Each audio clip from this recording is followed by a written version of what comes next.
Welcome to Growing in Faith with GB Crane Fam. So faith comes from hearing, that is, hearing the good news about Christ. So let's grow in God with Paul's letter to the Ephesians on unity in the body.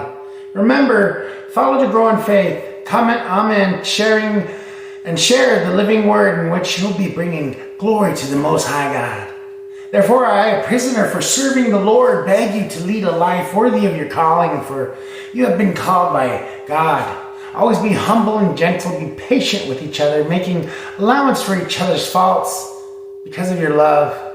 Make every effort to keep yourselves united in the Spirit, binding yourselves together with peace. For there is one body and one Spirit, just as you have been called to one glorious hope for the future.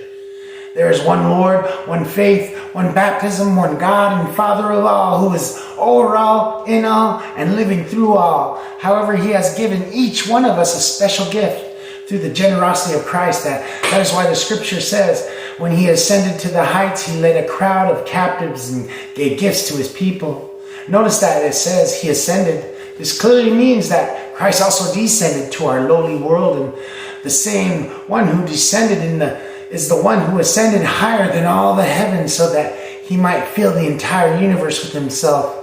Now these are the gifts Christ gave to the church: the apostles, the prophets, the evangelists, and the pastors and teachers.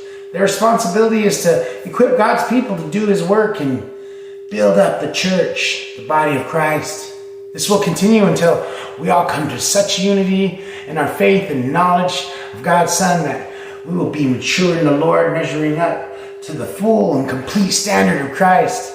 Then we will no longer be immature like children. We won't be tossed and blown about by every wind of new teaching. We will not be influenced when people try to trick us with lies so clever they sound like the truth. Instead, we will speak the truth in love, growing in every way more and more like Christ, who is the head of his body, the church. He makes the whole body fit together perfectly as each part does its own special work. It helps the other parts grow so that the whole body is healthy and growing and full of love. Ephesians 1-16, New Living Translation.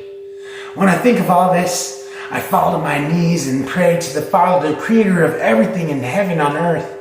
I pray that from his glorious, unlimited resources, he will empower you with inner strength through his Spirit. And Christ will make his home in your hearts as you trust in him. Your roots will grow down into God's love and keep you strong. And may you have the power to understand, as all God's people should, how wide, how long, how high